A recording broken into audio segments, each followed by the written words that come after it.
Chegamos para mais um Correspondente Médico, todos os dias de manhã, bem cedinho aqui na CNN Brasil. A gente tem o quadro de saúde, que é aquele momento bem legal de você poder participar, mandar sua mensagem, usando a hashtag pelo Twitter, Correspondente Médico. A gente tem assuntos muito bons, hein, para você poder interagir com a gente. Vacina, endometriose e Alzheimer.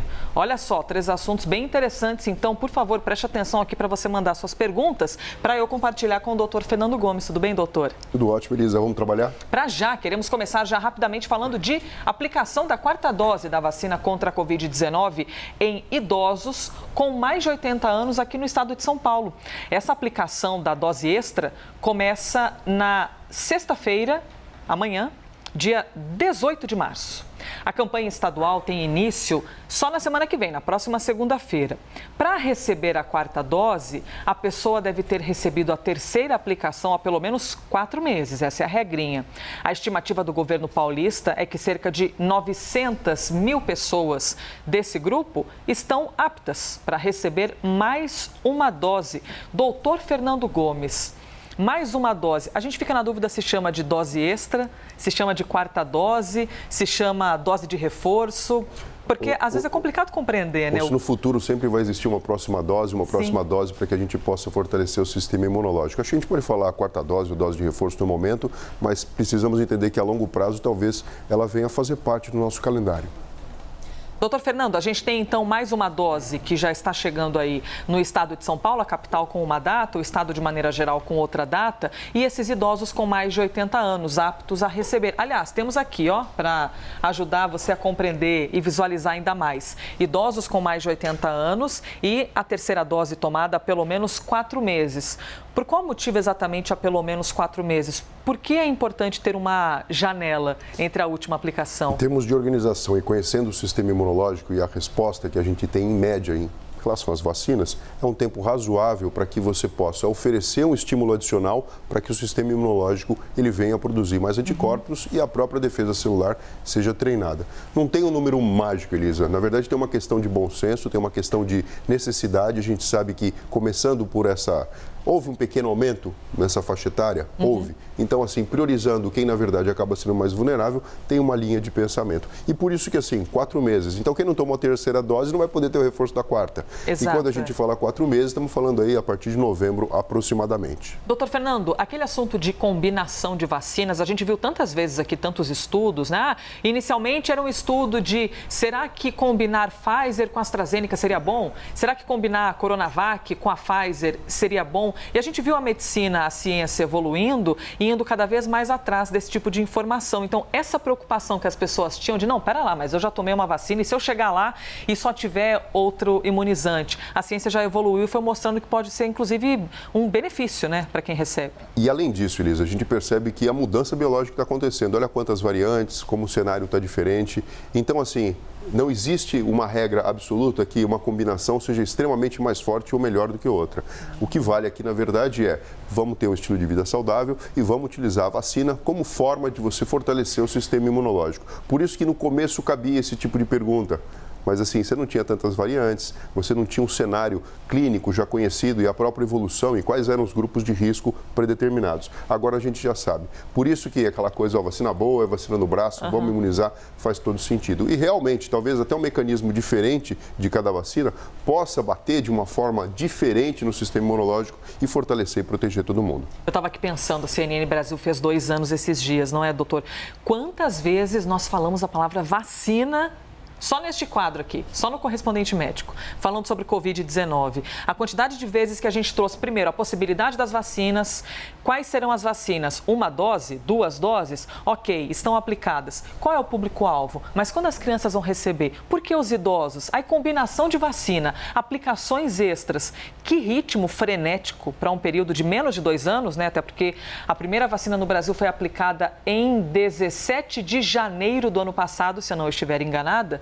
a velocidade da ciência, doutor, para conseguir chegar até essas respostas. Isso, porque o tempo de observação, na verdade, ele urgia, né? E urge, porque a gente está falando de vida humana. Sim. Então, independente de conseguir ter uma resposta absolutamente correta e precisa, porque não dá, o tempo passa, né? A gente vai juntando as informações e aplicando na prática o que a gente sabe. E, sem sombra de dúvida, a vacina, ela ajuda e tem ajudado em muito o controle da pandemia. O grupo de imunossuprimidos já está tomando a 4ª dose e agora a gente tem essa determinação para idosos com mais de 80 anos aqui no estado de São Paulo, começando em breve. Próximo assunto que a gente traz aqui, e olha, bem interessante, viu? Se você quiser mandar sua pergunta, o seu comentário, a gente vai falar sobre saúde da mulher. O Ministério da Saúde estima que 1 a cada 10 mulheres no Brasil sofre com sintomas de uma inflamação no útero, chamada de endometriose.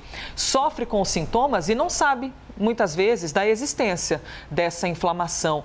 Por isso, a importância de existirem as campanhas, não é, doutor? E nós temos agora no mês de março a campanha Março Amarelo para conscientizar sobre essa doença. Doutor Fernando Gomes, é uma inflamação, é um desconforto? Endometriose, o que é isso exatamente? Dentro do útero, nós temos uma camada chamada endométrio, que é enriquecida com o próprio ciclo menstrual, com os hormônios, preparando então para, eventualmente, se existir a concepção, ter o desenvolvimento de um bebê nessa região. Endométrio, então, toda mulher tem? Tem.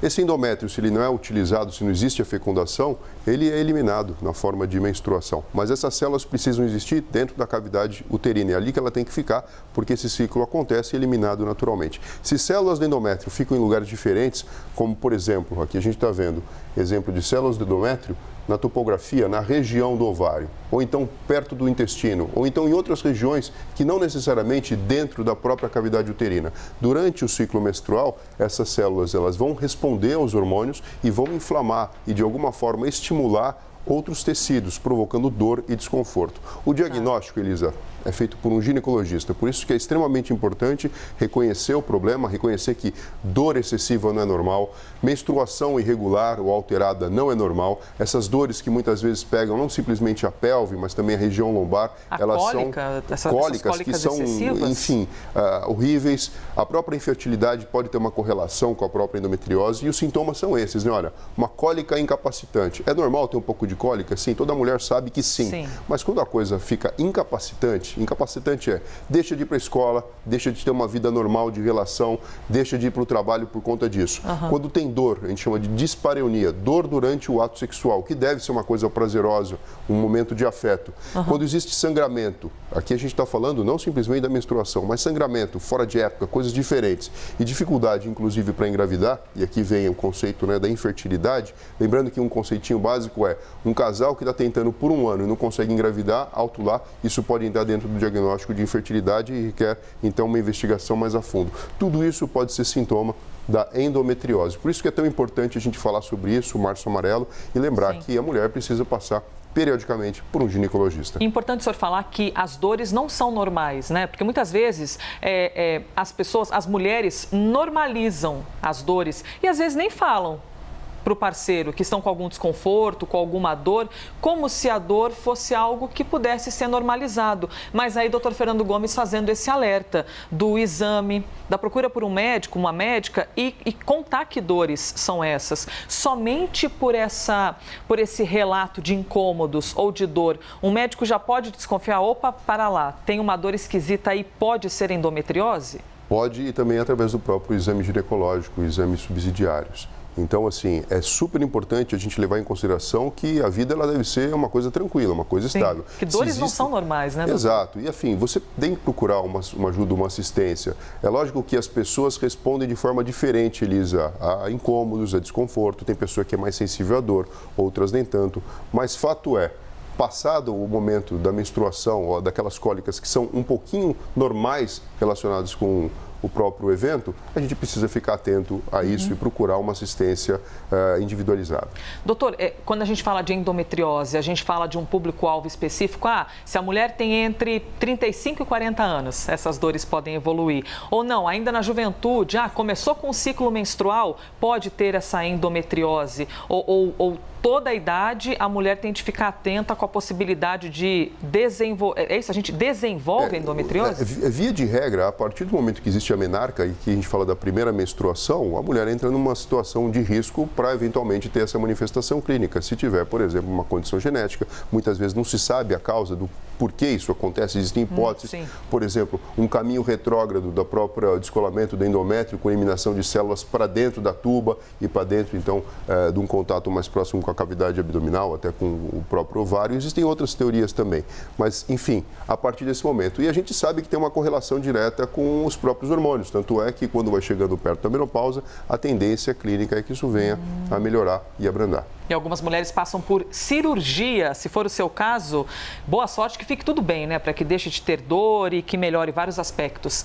da saúde da mulher. Doutor Fernando Gomes, vamos ao assunto que costuma bombar de mensagens, que costuma encher de perguntas. Quando a gente fala sobre Alzheimer, todas as vezes, 100% das vezes, né, doutor? A gente até comenta aqui, puxa vida, como chegaram perguntas, como chegaram comentários. Uma porque muita gente pode conviver com alguém que tem Alzheimer, ou também a própria preocupação de será que eu posso ter? Quais são os sinais? Você sabe identificar quais são os primeiros sinais do Alzheimer? Popularmente as pessoas dizem assim, ando meio esquecido, acho que é Alzheimer, né? A gente generaliza como se o esquecimento fosse Alzheimer. Mas olha só, segundo uma pesquisa da Associação Americana de Alzheimer, 4 a cada 5 norte-americanos pesquisados não sabem identificar quais são os primeiros sinais do Alzheimer? E esses primeiros sintomas são chamados de comprometimentos cognitivos leves e merecem a nossa atenção, por isso estamos trazendo aqui para a nossa conversa. Doutor Fernando Gomes, essa crença de, nossa, estou esquecido, estou esquecendo as coisas, acho que tem Alzheimer, esse é o único sintoma que tem que despertar atenção na pessoa? Não é, Elisa. Existem algumas coisas no próprio conhecimento popular que chamam atenção. Por exemplo, o indivíduo está triste, faz associação com depressão. Sim. O indivíduo está com uma expectativa muito grande de alguma coisa, faz uma associação com ansiedade. São coisas diferentes. E perda de memória não necessariamente vem significar Alzheimer. E as pessoas sabendo a gravidade e a própria evolução do Alzheimer, muitas vezes querem fingir que não sabem o que está acontecendo para não procurar uma assistência e não ter o diagnóstico. Enfim, como se isso fosse proteger alguma coisa. Fato é, o comprometimento cognitivo leve, né, esses sinais que podem ser a porta de entrada para então ter a manifestação clínica aberta, incluem perdas sutis de memória, alteração na própria produção verbal e na linguagem e na percepção espacial. O que eu quero dizer com isso? Muitas vezes as pessoas acham que isso tem uma grande correlação, Elisa, com o processo de envelhecimento normal. A gente sabe que o corpo físico, inclusive o próprio sistema nervoso, ele muda no decorrer do tempo. E algumas coisas, de fato, são normais. Mas essas perdas, elas não são normais. Não é normal você perder a sua capacidade, principalmente de fazer atividades da vida diária. É lógico, se houver um diagnóstico de uma demência, como por exemplo o Alzheimer, nós sabemos que ela acaba sendo uma causa irreversível. Mas existem outras causas que podem provocar, por exemplo, o comprometimento cognitivo leve, que talvez não seja a porta de entrada para mais para frente abrir um quadro de Alzheimer, mas que são reversíveis. Então, por exemplo, falta de vitamina, então vitamina B12, vitamina D, alterações, por exemplo, na tireoide, isso pode provocar um quadro semelhante, alterações neuropsiquiátricas, como, por exemplo, ansiedade, depressão, privação do sono, pode provocar alteração cognitiva que se assemelha a isso, traumatismos e até mesmo a hidrocefalia de pressão normal, que é possível se tratar com uma neurocirurgia. Então, esse panorama, ele precisa ficar muito aberto à discussão. Você vê um número de pessoas que desconhecem isso e, portanto, não procuram o diagnóstico e não começam o tratamento. 4 a cada 5? É muita gente. Sim. É muita gente. E essa falta de informação, doutor, faz com que muitas vezes o diagnóstico seja muito tardio, como o doutor Fernando Gomes está explicando para a gente, e também dificulte a pessoa de ter alguma qualidade de vida. É aí onde eu quero chegar. O Alzheimer tem um tratamento? Você toma, vou tomar um remédio contra o Alzheimer. Descobri que tem Alzheimer, vou tomar um remédio para me curar. Não existe uma cura do Alzheimer, mas de repente um acompanhamento para que a vida da pessoa seja com mais bem-estar? Sim, existe tratamento, Elisa. Primeiro, a questão do diagnóstico, ela necessita, obviamente, o olhar de um especialista. Você vai fazer uma avaliação neurológica, vai fazer exames neuropsicológicos, exames de imagem, como tomografia, ressonância, PET, são enfim, vários exames. Vários exames. Você pode colher biomarcadores no líquor, proteína tal, fosfotal, beta-amiloide, e com isso traçar um cenário e, junto com o quadro clínico, estabelecer o diagnóstico de Alzheimer ou não. E a partir desse momento, existem medicamentos, existem terapias, reabilitação neuropsicológica, que pelo menos abrandam ou conseguem melhorar a qualidade de vida da pessoa, além de preparar aquela família para conseguir lidar com aquela situação de uma forma mais tranquila. Porque a gente sabe que não é fácil, tem toda a questão do cuidador, enfim, a gente precisa ter um olhar mais holístico, mais circunferencial para a situação. Por isso que é tão importante a gente falar sobre isso e principalmente notar que mesmo essas perdas sutis, com o avançar da idade, não é normal. Não é normal você ter alteração de memória, você ficar se perdendo no caminho que você fazia anteriormente. Não lembrar, peraí, para onde é que eu estava indo mesmo? Qual que é o endereço da minha casa? Exato, não lembrar o nome das pessoas, de repente vai fazer uma compra, sempre esquece, coisa que antigamente você tinha uma facilidade muito grande. Ficar atento a isso, procurar ajuda, porque realmente isso faz a diferença. Temos comentários, temos perguntas, a gente adora trazer o Alzheimer aqui, porque quando aparecem muitas dúvidas, sinal de que o assunto precisa ser sempre tratado. Olá, Claudinei Oliveira, eu tenho 58 anos e esqueço de tudo. A minha esposa precisa me mandar mensagens para eu fazer as coisas, senão eu esqueço. Essa é a dúvida assim, principal, né, das pessoas, doutor. Pode ser um sinal de Alzheimer esse esquecimento? 58 anos. Veja, pode. Não dá para falar que isso aqui é um diagnóstico de Alzheimer de 58 anos. A gente espera um pouquinho mais aí para falar que estaria dentro de uma faixa, por exemplo, 65 anos de idade, alguma coisa assim, para se dar o diagnóstico, mas até pode ser o começo através de um comprometimento cognitivo leve. Mas precisa avaliar uma pessoa como, por exemplo, o Claudinei. Por quê? Precisa fazer uma avaliação neuropsicológica, verificar como estão os exames de imagem, como estão os hormônios no corpo, as vitaminas, verificar se tem algum antecedente pessoal que possa ser tratado e, eventualmente, se tiver tudo normal, ele pode ser treinado de uma forma específica através da neuropsicologia, recuperando, então, essa função. É lógico que também existem algumas coisas que, às vezes, ficam escondidas, viu, Elisa? Por exemplo, um bom relacionamento entre marido e mulher, às vezes, faz com que pequenas trocas, por exemplo, até mesmo de mensagem, façam parte do cenário. Sim. Mas se existe isso como uma forma de bengala cognitiva, a gente precisa ficar atento para diagnosticar precocemente e estabelecer um tratamento. Aconteceu algo agora que eu não tenho controle. Sabe o que é? Disseram que acabou o tempo, doutor. Eu estou sofrendo aqui, eu preciso de um atendimento agora, porque eu estou sofrendo. Porque a gente tem muita pergunta que chegou, muito comentário, citação de filme que fala de Alzheimer, outras dúvidas que vieram de telespectadores. O Campos aqui dizendo, eu já tive um caso na família e é muito triste. No começo o esquecimento parece brincadeira. E todo mundo dá risada.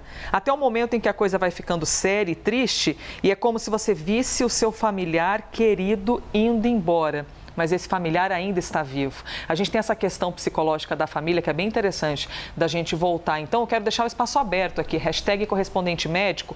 Mande o seu relato. Como é que foi o diagnóstico? Como é que você identificou os primeiros sintomas? E como é essa convivência, essa questão emocional de ver alguém que está ali vivo do seu lado, de repente se esquecendo e às vezes você virando um estranho para essa pessoa, para a gente poder voltar no assunto no próximo episódio, tá bom? Doutor Fernando, obrigada por responder essa quantidade imensa de perguntas que eu faço aqui. Obrigado a você, Elisa. Pessoal, se cuidem e até breve. Este foi mais um Correspondente Médico.